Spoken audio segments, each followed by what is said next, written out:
JVK on air, 100th episode special begins in five, four, three, two. Ladies and gentlemen, normally I don't include a countdown, but coming to you from the upstairs bureau, somebody that knows me better than I probably know myself, and is the entire reason that I've been able to do this show and get to 100 episodes. I welcome my mom, published author, as well as an advocate and speaker, and again, the best mom on planet Earth. Hey, Mom, welcome to the program. Hi, How's it thank going? you. Yeah. And What's going on? episode 100. Yeah, Mom's going to be showing props throughout the program. So, for those, this is going to be an episode that's available on YouTube. So, we're going to have the full effect, the full visual. I'm glad that my people called your people. We were able to get the appearance fee figured out, Mom, and get this arranged. So thanks for taking time to be here. Thank you for inviting me. When you first mentioned it, I went and had a shirt made because like graphic shirts. And I thought, what shirt am I going to wear? Well, I'm going to wear G logo. So it's okay. I'm going to have to stand up and show the back of it too. Please, let's Okay. see it. So here's the lips in peace. Yes. And mom in the back. So speak a little louder so everyone can see it on camera. Sorry. The mom in the back. Ah. At JBK on air. Which everyone should follow right now based on that t-shirt. And how many of those t-shirts are available? That's one of a kind, right? It is one of a kind. There's only one, and I have it. Okay. Well, as somebody that wears band shirts and shirts promoting other people, it's good to have fans. So thanks for being my number one fan, Mom. Let's start out with some easy questions. Obviously, you're a fashionable person.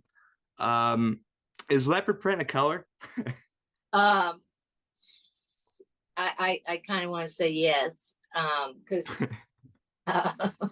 well, it's part of my everything. I've liked it since I was a little girl. My mom and dad had leopard print sheets. So I've always liked it, and I do pretty much think it's a color. I mean, what are you wearing? Leopard, not black, blue, red, whatever, but there's usually somewhere. It's not just a pattern, it's your base, huh? Yeah. What's your favorite color? Leopard print. Yeah. And you grew up during the 1980s, which is the era of big hair and certainly some fashion that stands out, and in particular that time. What's your favorite era of fashion? I will say I did participate in the big hair and lace and short stuff and everything. Anything that was different did it. I have 3 younger sisters. We didn't all do it, but and I joke, if I write another book, it's not really a joke, but if I do, when I do, it's going to be titled "Looks Good on Me, You Wouldn't Wear It." I mean, I love Madonna. Not always her music, but her clothes for sure. And I've always liked big jewelry. I'm a nervous person sometimes, and it gives me something to play with. Uh-huh. And I wore all the makeup, everything. It was a grow up. There's music everywhere and fun. Right. I guess it now too. I'm just not in it. Well, your jewelry influence has rubbed off on me. I wore your anniversary ring that you and Dad had, and then I also wear this one, folks. It's a JBK ring on the pinky. And what was that working title again, Mom? Go back to that. What was that? The looks good on me, but you wouldn't wear it. Say looks good on you, wouldn't wear it. I've heard people lie. I mean, oh, that's really cute. I can't believe you turned that dress into a shirt or whatever it was. but I wouldn't wear it. Well, that sounds like if it's not the title of your book, it should be the title of your comedy special. When you write that. I remember both of our grandmas had nicknames. One, my dad's mom was Honey, and my mom's mom, Sugar. Mhm. And Sugar played organ at a Pentecostal church. And her other daughter, Harlene's husband, was the pastor there. And we would visit occasionally. They just lived on the south side, but I was not like a lot of the other people at the church. I mean, big hair. I had a short black dress on and big, huge earrings. And when we got back to her house, she said, "Well, like flashy girls." Yeah, they do. I mean, I didn't think it was that much different, but it is. And but I've always liked to stand out a little bit in fashion. And I have birthday bracelets. I want to show them because I took them out. You got me Please. this one's chapter 62. Yeah. Which will be tomorrow. I'll be 62 years old, October 5th. This one is chapter 61. This one is chapter 60. I just started doing it because I found this one at a vintage store and I loved it so much. Chapter 59, I didn't get a bracelet. That birthday came too quick. Mhm. But I'm gonna get a bracelet every year. Well, you're gonna get me a bracelet every year. Oh boy. We got to So, create the space for that. You want to go ahead and show off any of your stuff behind you? Yeah. would do. This is also a bracelet. Well, these are my platform Croc fur lined shoes. I hate to brag, I don't wear them in public. I my chair because it makes me sit up straighter because my legs are short. And I use them to exercise in too. But this is my Aunt Mary's. She was a very fashionista accessory person. Several of those things back here, purses and things like that are hers. That's a guitar purse.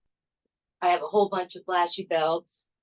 I wore the gold one today for your 100th episode.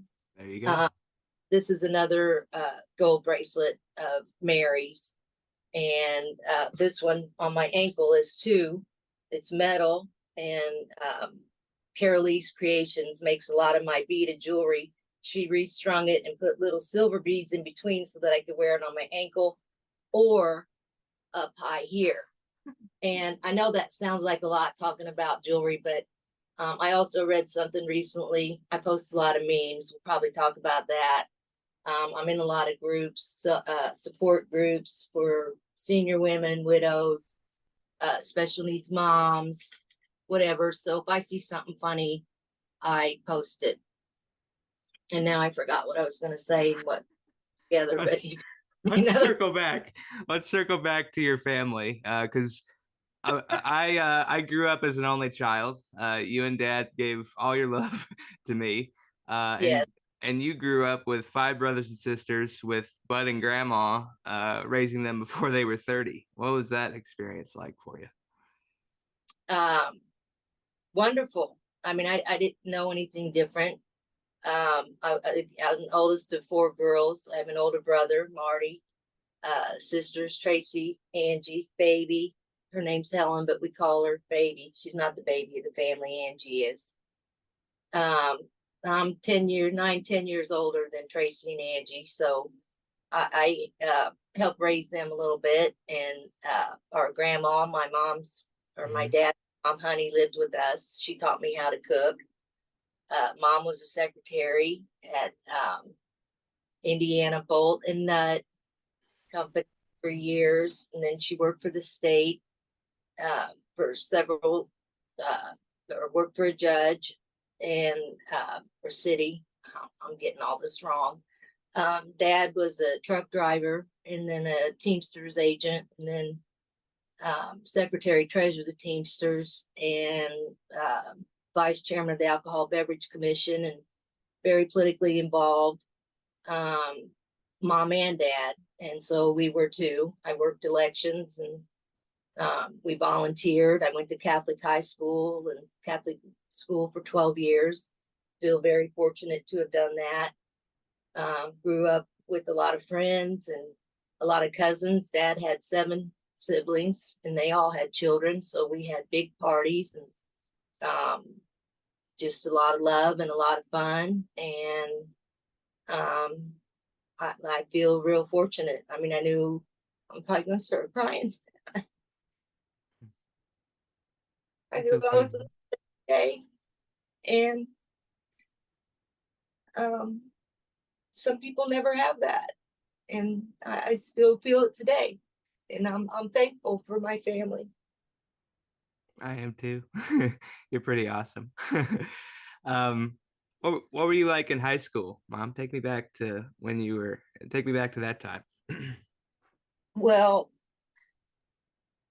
I was really cute. Obviously, duh.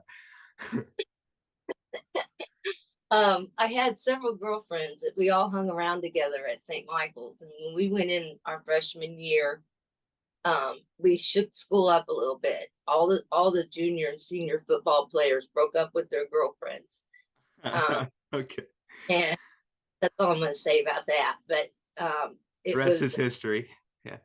yeah. I was in a lot of groups. I was friends with everyone. I was not a cheerleader. I got hit by a car Mm. summer between my 8th grade and freshman year. I was on a bike and baby was with me. We were crossing 30th Street and a car hit me and I flew like, I don't know, several feet, several hundred feet probably. It seemed like I landed in front of St. Michael's Church in the middle of the street. I thought I was dead because I was in front of the church. And I tried to stand up and my knee bent backwards. Oh Lord. Anyway, fine. I mean, I'm double jointed. I can still do everything, but I couldn't do splits. So I didn't try out for cheerleading. I was not a cheerleader. But I was involved in everything and I really liked to write. And I did very well. I made straight A's. I didn't have to study that hard. Mm-hmm. I've been very lucky that way. I was editor of the newspaper, editor of the yearbook. I was kind of bossy. No way. Um, I have not. I'm not a big alumni person. I have several friends that I keep in contact with. I went to a couple reunions, but um, I appreciate my high school time and it was great. I made a lot of great friends, and that's about it.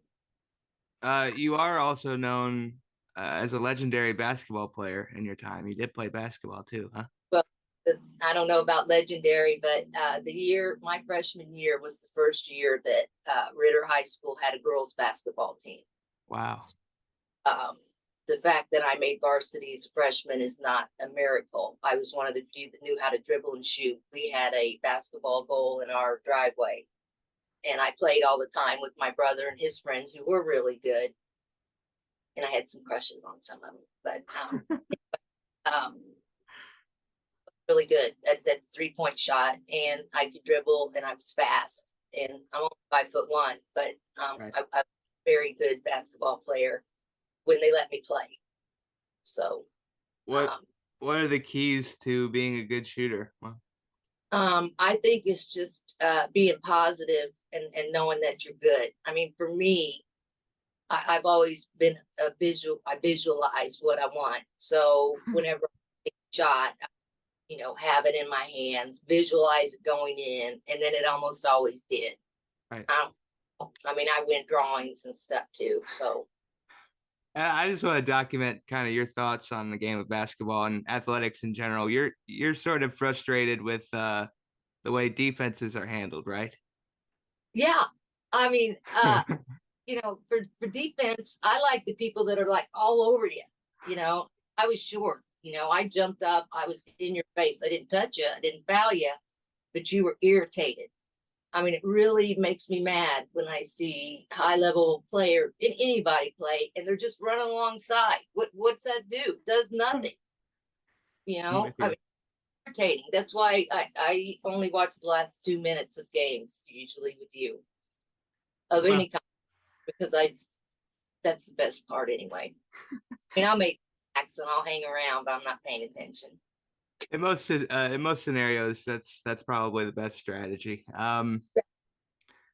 Also, I know that Dad was kind of transfixed as a young man when somebody came to play violin, and that like made him want to be a musician. You weren't musically inclined as far as playing any instruments like Sugar, were you?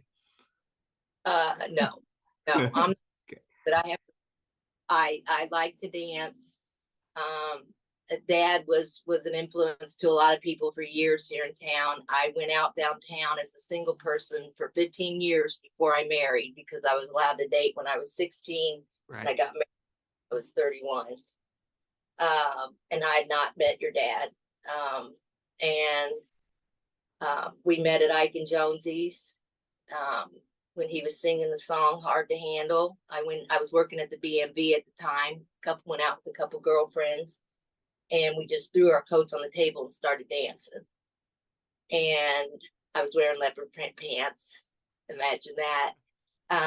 Anyway, the part that says, "Take my hand, don't be afraid. I'll prove every word I say." He held his hand out to me, and I took his, and I Wow. thought I, but no, I didn't know a lot about music. I listened to country music. I was country before it was cool. And we had easy listening music. We had an intercom in our house, and we always had easy listening music on. I mean, like I can remember throwing myself on the bed when the Edmund Fitzgerald came on and weep because it was just not the best songs. I Right. mean, the only cool song we had, Marty bought, and it was our album, and it was Fleetwood Mac Rumors. And not that Frank Sinatra and Tony Bennett and all that isn't cool, but that's what I grew up with. And then I listened to country music when I was driving, and then I listened to bands, but I didn't really pay attention to who, a guitar player or who's good or who's not. It's just what I like to hear. Hmm. And then I can remember going to see Steely Dan, um, with, and he knew the sound guys or something, Yeah. and we had great seats, and he was so excited to go. They are a great band, and we'd been married several years. Anyway, we get there and we're talking to the guys by the sound stuff, and I said, "Which one's Dan?" Oh God. Everybody hard. I was serious. I didn't know. I just didn't know. Anyway, You're Chooch Biscuit adorable. me on the forehead, and I couldn't wait to get home. And we didn't have cell phones then, and look up Steely Dan and see what it was, Right. which I did. And Yeah, you find out something interesting, don't you? yeah, well, it Yeah. it means dildo. Right. Um, and Hmm. so Perfect anyway, segue into my next question. No, I, I know that I'm joking.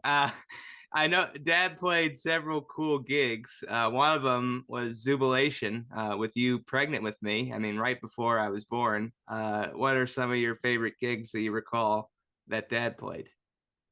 well, certainly Jubilation. It was, one of the biggest events for him, and you get to have his whole 10-piece band and everything there, and saw so many people and got to dress up, and we did lots of gigs like that. Went to a couple private parties. Dad was in the Bob and Tom band, Bob and Becky Caboyan's birthday parties and stuff like that, where Lyle Lovett played, and the Mummies. I don't know if I should be saying this. Doesn't matter. It's over. But it's really cool parties to be there. And Yeah. Becky's party, Dad's band played after Lyle Lovett played, and during the break, um, we were all standing out in the hallway at the hotel. I went up and talked to him, and I said, "It's pretty cool that you opened for my husband."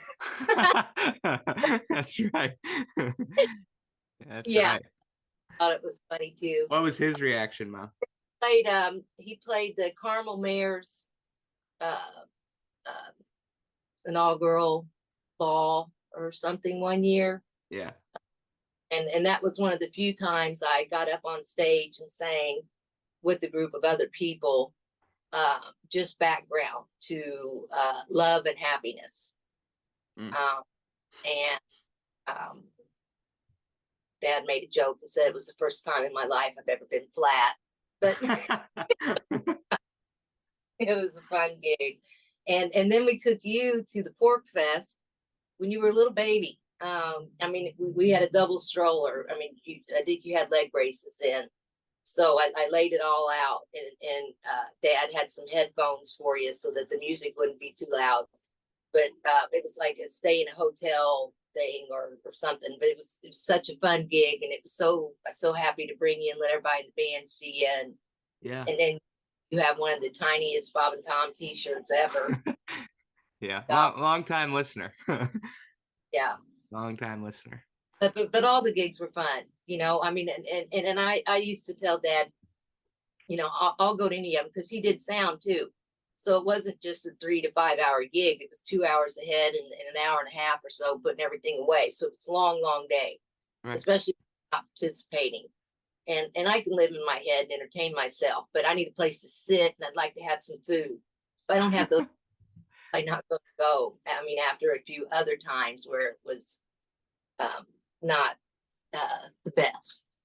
Music was always great, but sometimes when people yell songs they want to hear, I can't think of the word. Freebird requests. Yeah, requests. When people yell requests. Yeah, sometimes I would yell, play the last song. Wrap it up, ladies and gentlemen.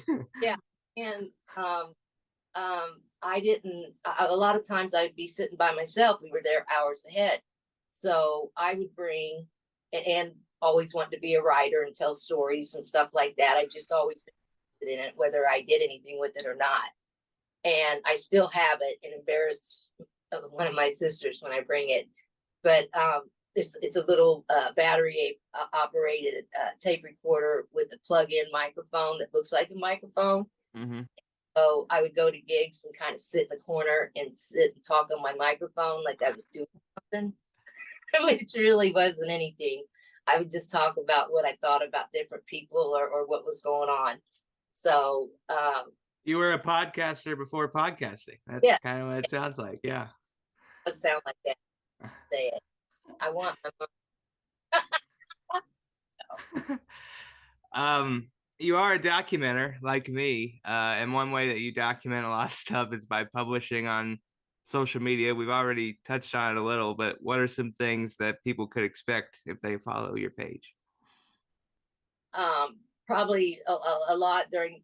I've been on there for years, and I do like to document it for lots of reasons. But the last several reasons, I have ordered Facebook passbooks. And I'm not doing an ad form or anything, but they're really high quality. And being a writer, you'd think I'd want to edit everything, but I didn't. I just accepted whatever they sent for the year, and they've been great memory books. So, and with COVID and everything that happened after Dad passed away, all my siblings live on the south side, about 45 minutes away, and certainly I have friends all over, but none of us were allowed to get together. Mm-hmm. Which one of the reasons why I have the hearts and stuff like that, because I gave people signals and things. I forgot my train of thought. So what can people expect from your social media pages? So I wanted to post pictures that we were okay. People were worried about us. They loved us. And it was fun for me to post projects. I posted one recently, art projects outside. I just, instead of throwing materials that are around the house, we've been here 30 years. Dad's would have been here 50. The house is 200 years old. There's lots of cool things that could be turned into something else instead of paying somebody to take it off the property or redo it. Right. So I took the TV antenna from DirecTV, which was out in the front of the house, and I giant sunflower. And I'm sorry if that embarrasses you and I'm a crazy old lady, but it is kind of cool. And also a big rail I put in the yard because I didn't like the view out my bedroom window and the kitchen window. and I recently painted it white, and I'm going to put some glitter on that this week. Right. Probably in a leopard print design. I'm not sure. But they can expect art projects, really funny memes, inspirational memes, personal stories, pictures of my jewelry and outfits. I've been working on reels, not necessarily for me, but that somebody else might want to make. And that have memes and pictures and songs that kind of tell your story in 1 minute that you can send, whether you're it's really kind of for dating sites, because I got on dating sites for a short period of time. Don't I know? Yeah. Thank you. As- No, I'm just being funny. I know. And thought about writing an article about it, but it's too sad. That speaks for a lot of people. Hey. Yeah. Anyway, I put a lot of memes. They don't have anything to do with me. So I want to say that, because I'll get messages and people say, really, whatever. If it hits you personally, then that's on you. I'm not posting them to say I'm mad at you or anything, or I like you or anything else. I'm pretty direct when I do say something. If I want to say something to somebody, I'll probably say it, not post me. I can But testify to that. Yeah. Facebook, and I'm on Facebook the most. I mean tweet and politically tweet on Twitter as Poop DeVille. Chooch called me Poop, and I added DeVille for elegance. I sold cards too for 4 years, so I know stuff like that. I'm on Instagram less, but I'm on there. And media has been my social activity for 4 years, really. Yeah. I'm big on going out. I did for a while. Not a drinker. Not that you have to drink to go out, but I quit when I was 25, and then I started again last year. Ridiculous, I know. It's not all the time, but sing karaoke, whatever. Do you want to document the Orchard Park FBI story? I think that's funny. Yeah. Okay. All right. When Jimmy, of course, has cerebral palsy, and when they went on field trips, I always volunteered to go to give extra help. And normally I had Jimmy, of course, and then sometimes a couple other kids if we went to the zoo or did whatever. And I was very involved in school. I mean, I did everything that you could possibly volunteer for, other than meetings and actual stuff like that. So Actual commitment. yeah. So anyway, the rules changed to where if you went on a field trip, you had to get a police report, which is good. As a mother, I'm like, great. There's all kinds of freaks out there. Let's be sure that who's ever with our kids is good. So Dad was home a lot during the day, and went on field trips too. So and they're always looking for volunteers. So both of us went to the state police office, station, whatever, and gave our fingerprints and expected to get a readout in a couple days, which is what they do. Anyway, a couple days later, we get 2 envelopes.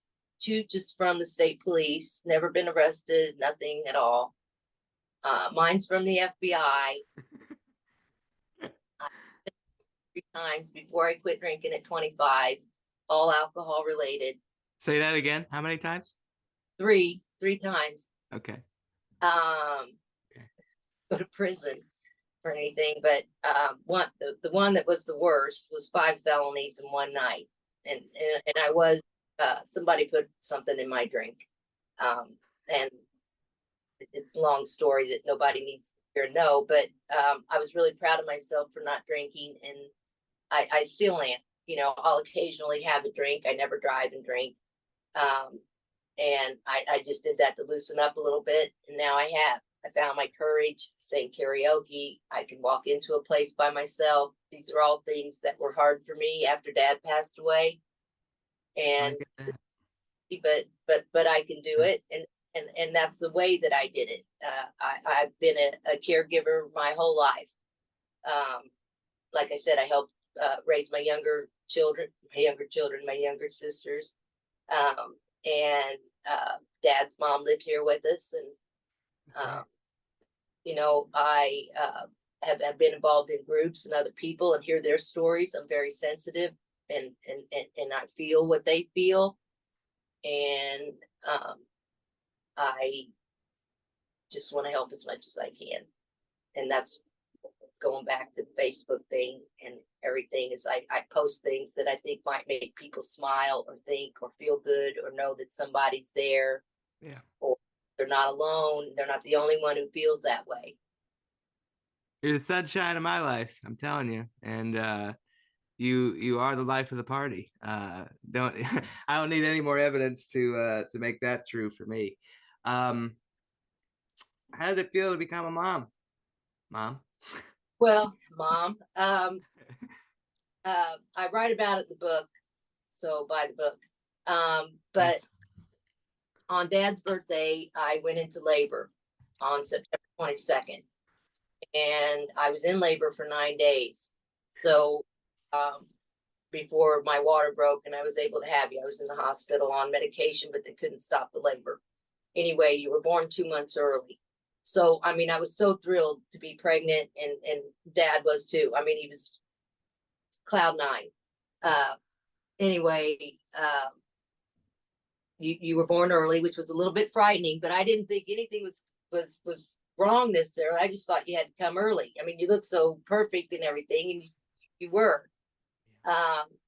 But I have to say it was a little bit frightening because you came home on a heart monitor, and I just started writing everything down. I mean, I wrote down.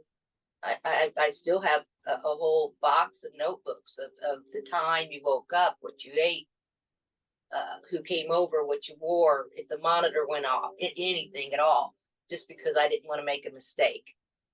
Even though I had all that experience with taking care of people and stuff like that, it's still, when it's your own, it's different. And you've seen videos. I mean, you've seen videos of you sleeping for 30 minutes. Oh I yeah. watched them too. Yeah. Um, I've been but on TV forever. Yeah, really. yeah, yes. Yeah. I mean, being your mom, just being a mom in general, was always a dream of mine. I had two dreams. I didn't go to college. Was to be a writer and to be a mom, and both of those came true with you. So thank you. You're welcome. Thanks for bringing me here, Mom. You make every experience better. And folks, for people that would like to read the book, here it is right here. I've promoted it on other shows that I've done, but my perfect son has cerebral palsy. We just revamped Mom's website, so mariekennedy.com. You can go there to get it. You can also get it at my Linktree, linktree.com/JBK on air. It's one of the first few links there. So again, kind of chronicles the story of my cerebral palsy diagnosis. And it's hard for me to realize this, but I'm kind of the age where my friends are starting to have kids, and you begin to think about that. Um, what's your advice to parents of any kind on how to handle that situation in the beginning? Because it's scary. For me and your dad, it was a lot about getting information, and I I said we didn't talk a whole lot, Dad and I. Uh, we just said I love you every time we saw each other or passed each other. And I've read, and I know of people who get divorced sometimes, and I think a lot of it's out of guilt or just misunderstanding, or they just can't get to the place that gives them some peace and allows them to move forward. Mhm. Uh, but I guess I would say love each other through it, and work together. And don't let whatever the disability is define the child. It's just a part of who they are, even if it's all consuming. It's all consuming with any new baby. Um, and I think I'll speak to. something I that want. I Go ahead. thought, something that I thought, we were on another podcast recently, and it didn't come to my mind then, but I never really thought, why me? I thought, why not me? I mean, no one's gonna love Jimmy more than I am, or everything that they can to help him be independent and safe and happy and whatever. I feel like I feel lucky to be your mom and to have learned everything that I've learned from you, and the whole experience. I mean, it's corny, but life's what you make it. You know, it's your attitude. Um, so um, I guess I would just say, love each other, and do your best. That's all you can do. Going back to the book, how many pages did you write a day? Did it take a while to put it all together? I didn't write it the same amount per day. It took about 3 years to finish it because I Mhm. just work on it every day. But I'm the type of writer that I pretty much have every word in my head before I write it down. The chicken soup story, I knew every word of that before I sat down and wrote Mhm. it down, and Dad edited it, and I sent it within 15 minutes once I decided to enter the book. Though I used notes from, like I said, from the day you were born, and went through them and just typed out how we felt, when we found out different things, how we went through therapy, how we shared it with our family. Um, and these things kind of happen. I wrote about them as they happened too. Um, and the reason I started writing the book was because one of the main reasons was I decorated your walker. Yeah. Um, Bicycle pads and streamers, because I just tried, if you have to do it every day, let's try to make it a little more fun. And then other kids wanted their turn on it. It wasn't like people at it, why do you have it? They're like, I want to use that too. And so other moms and physical therapists and things said, you should write a book, you should write a book, and you should sell that idea. And I didn't want to sell the idea because it was so important to me to have something that I could do to make it better, because so much of it is you. So much of it was you doing the therapy, other doctors doing things. There's I could take you to it, but I couldn't do it. So that was something I could do. So I encourage parents for, the little things that you can do. It just makes you feel good that you're part of that. The decorating of a room or whatever, your child better than anyone else does. Yeah, and you made all my walkers cool, and with the streamers and everything, it kind of looked like a bike. So, for if the little kid had to have one, that was a good Yes, choice. Yeah, to have Batman and Spider-Man on your leg braces or whatever you wanted right. to have. You're the one who has to wear them. I tried to make everything into a game.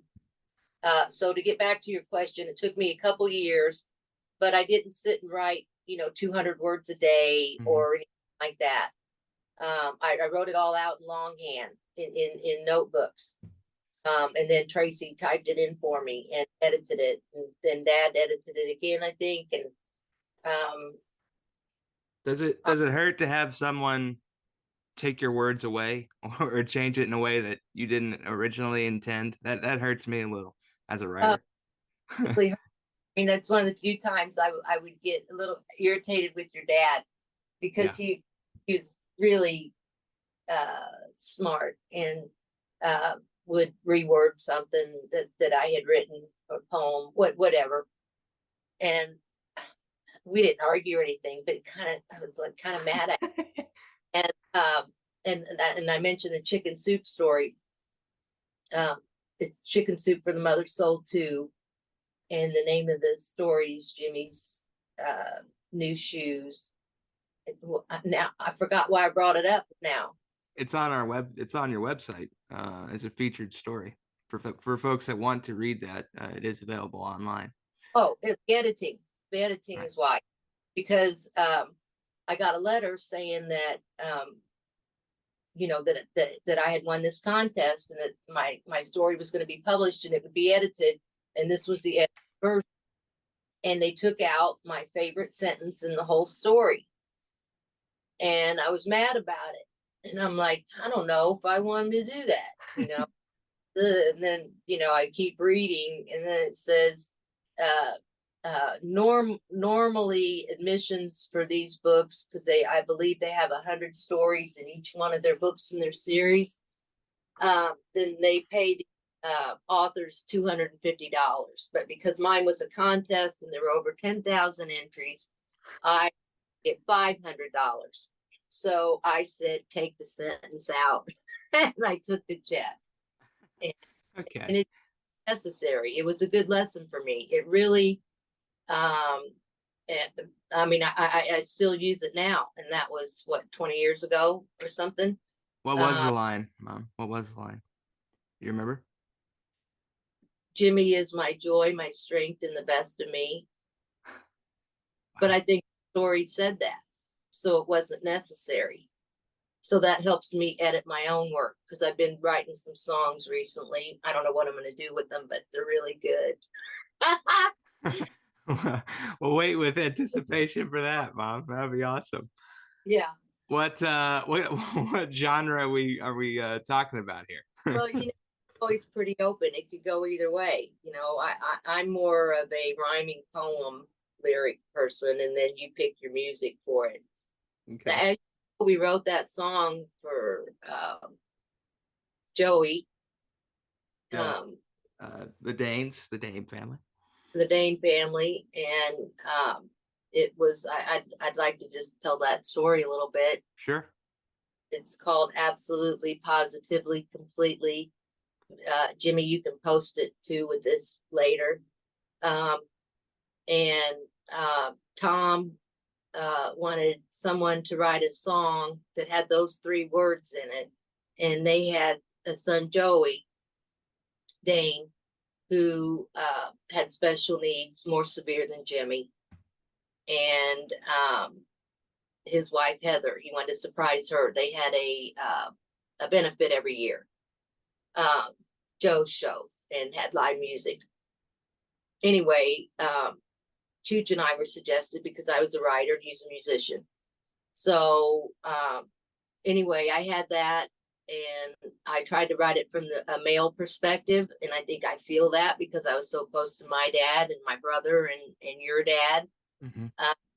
And Dad worked on it a little bit, and then went to a gig, and when he came home, I had written the whole song and didn't change anything. He didn't edit one thing, and he wrote the music for it.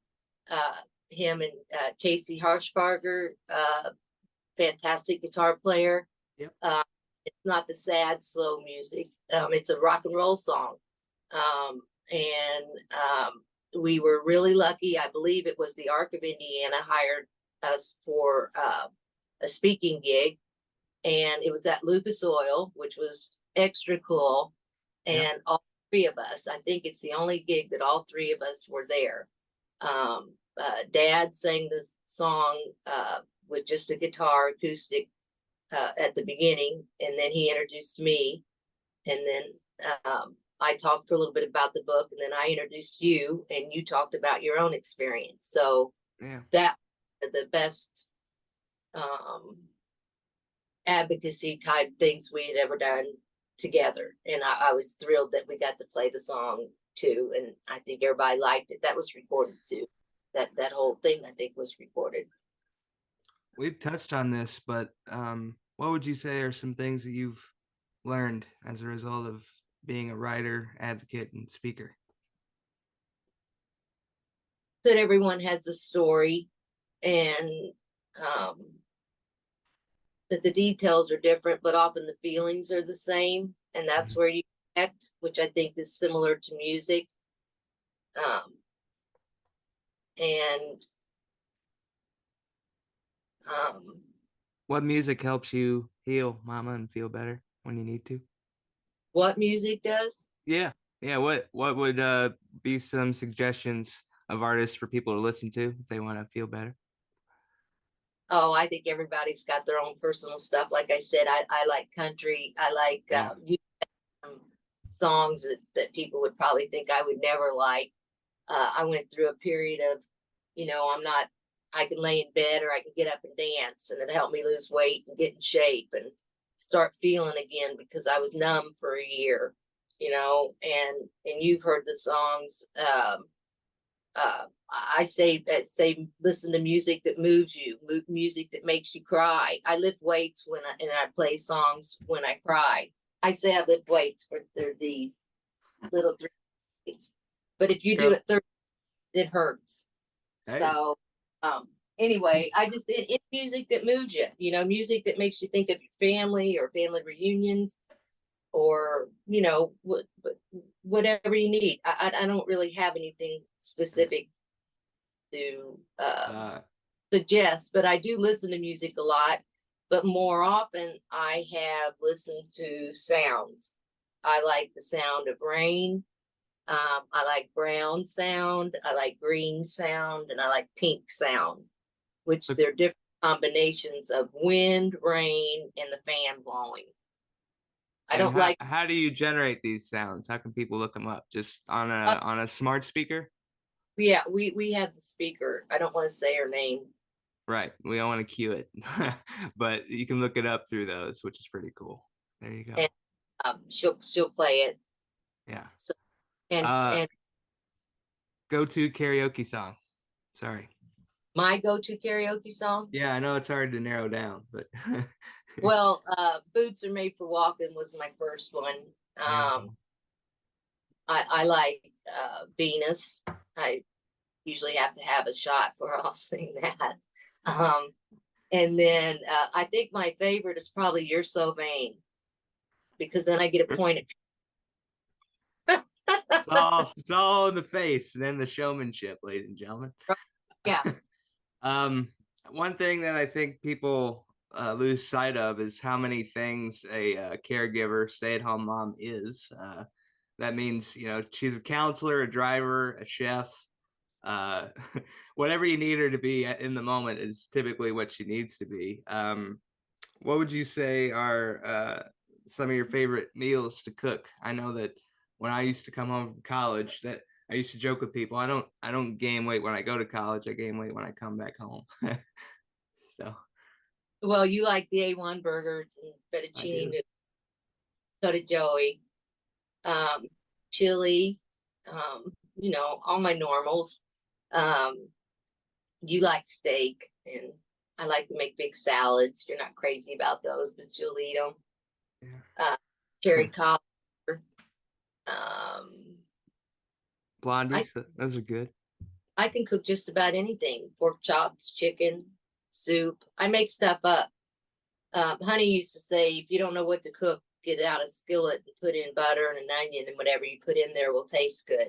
Uh, And I that if you get up in the middle of the night and you make a grilled cheese sandwich, always make two because whoever else is in the house will say they don't want one, but then they'll want half of yours. that's a smart strategy. Let me see. What else do we want to document here? Oh, in the event you don't want to cook, this is good for me just to have a documentation of this. Favorite places to DoorDash. Oh, favorite DoorDash. I like Firebirds, Okay. La Hacienda. I did like Chili's, but I don't think I can get the party size anymore. So I'm mad at Party not, on, Wayne. not worth it. Okay. Oh, Panda Express. Yes. When like I have to have shrimp, I'll get their honey walnut shrimp. And talking about the next meal while we eat the current one is part of the experience when having a meal with you. What I do, if you have food, I need to know what you're going to eat, what you did eat, what you want to eat, Right. what you about eating. Yeah. What candy? Okay, here's another one. Another good one for me in the event that I'm in trouble, especially. Yeah. What candy should always be available 24/7, 365? Well, I've had the M&M machine since I got my first apartment. Um, and that was at age 25, and we still have that. There's Right. usually M&Ms in there, but it is empty right now. Uh, we almost always have Reese cups. I Somewhere. or usually sometimes hidden, but they're usually somewhere in the house. And then you almost always get me my favorite cookies so I can have them. What are those so the audience knows? Is it Chesapeake Bay, Oh, Pepperidge Farm? yeah. Yeah, Yeah. whatever the most expensive one is. It's like It's not $6 a bag. good. No, I'm just documenting the price for the time being. This is 2023. Yeah. Um, your book was self-published. Not everybody wants to go through the process of getting rejected by the big name uh, publishers. What's the process for doing that? Do you remember any of those details? Oh, I remember the details. Um, for one, it was during the time during Oprah's book club. I mean, I must have heard him 1,000 times. Did you send it to Oprah? I sent it 15 times. I sent it to her in a purple envelope. I mean, I've sent it in all different ways.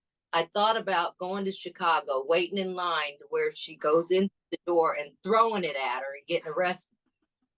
Let's say she isn't So, motivated. if the right person would read it, you know. But anyway, going back to the self-publishing, after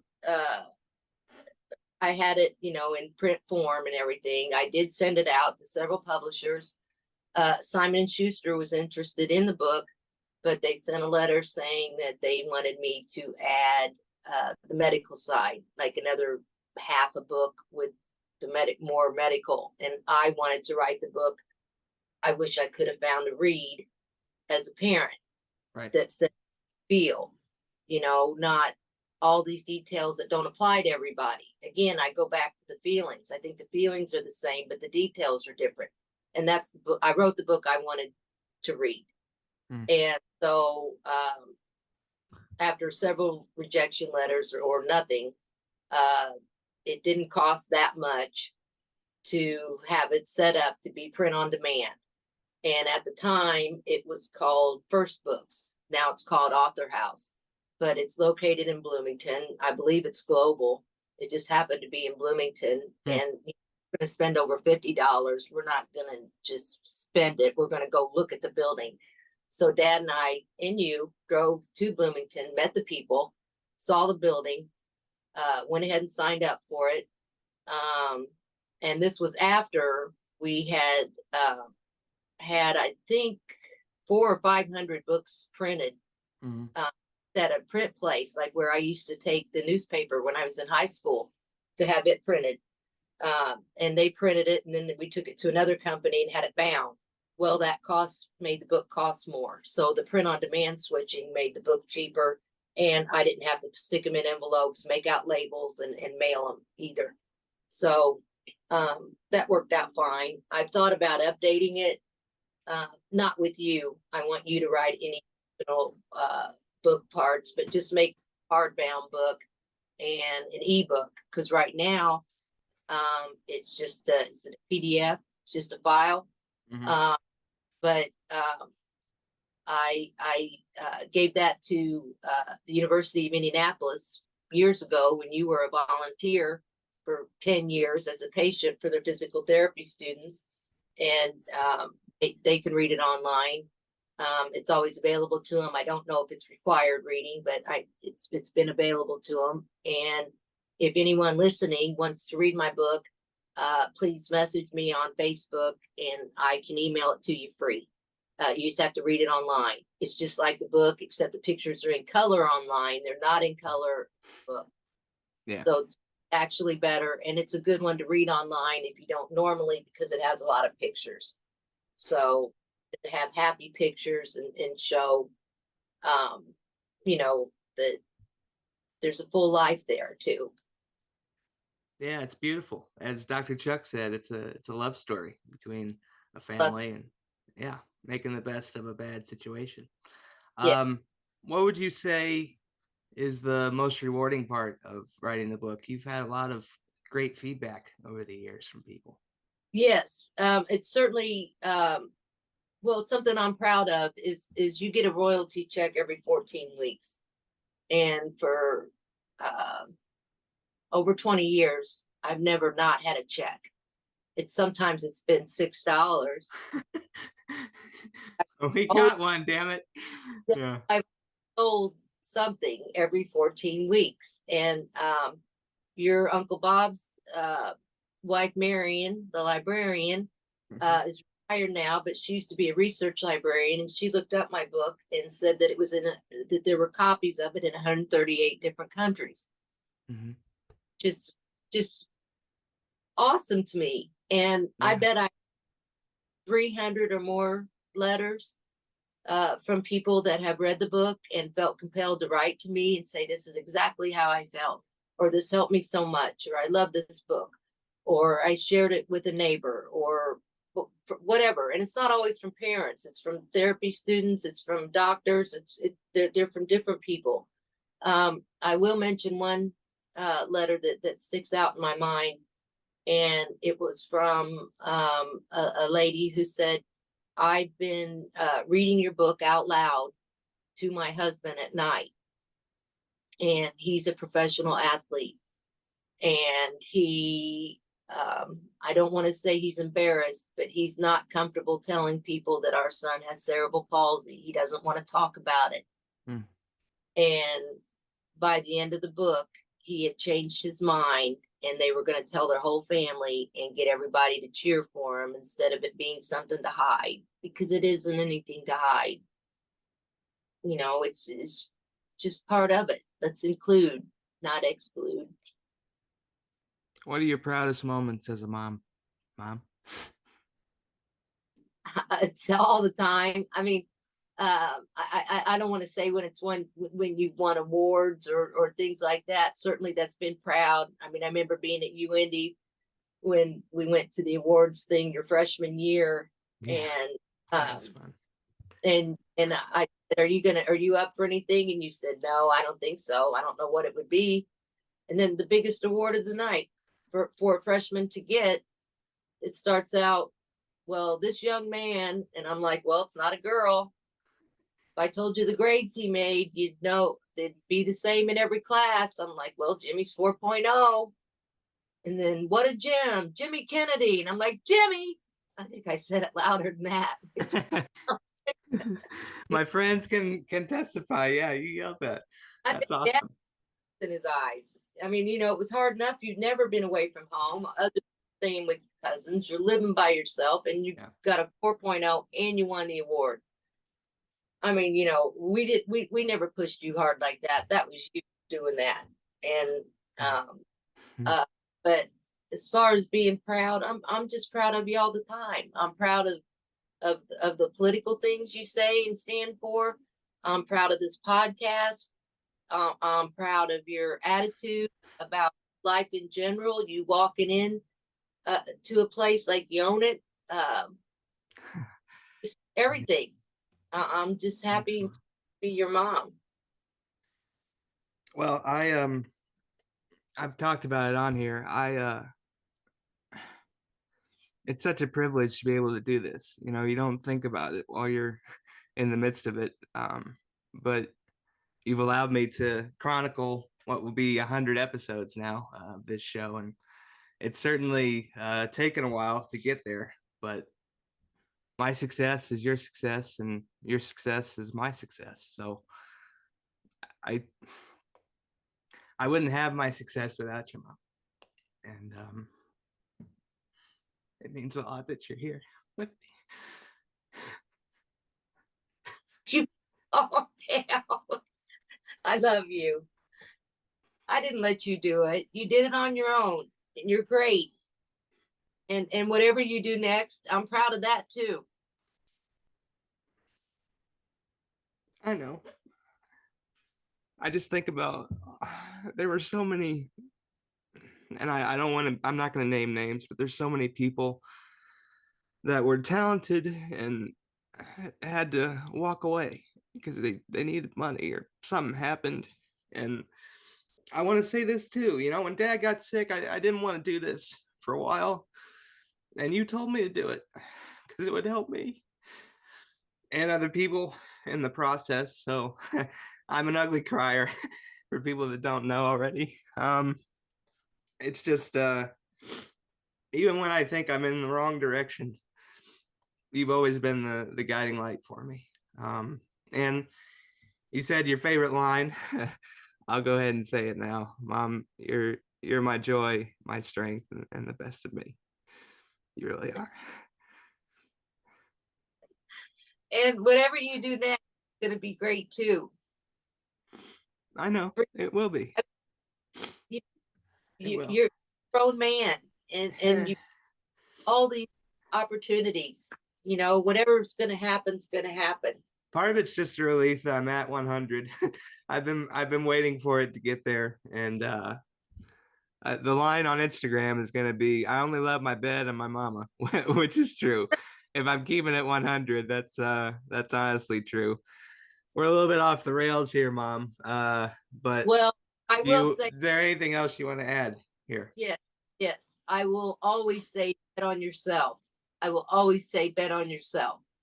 You're a thoughtful, thorough person that will make good decisions for yourself. You don't need me to do it. I support whatever you do, and I love you. And I'm so proud to be on your show. Bye, my Well, all right. Oh my goodness. Folks, you already know what to do. I've already told you to this point. Make it your way to linktree.com/jbk on air for all materials related to this show. Also, make your way to mariekennedy.com to buy My Perfect Son Has Cerebral Palsy. Your copy is available right now if you want to go ahead and make that. The link to the book is also available in that link tree. Again, at JBK on air on all social media pages. Until next time, have a great day and a better tomorrow.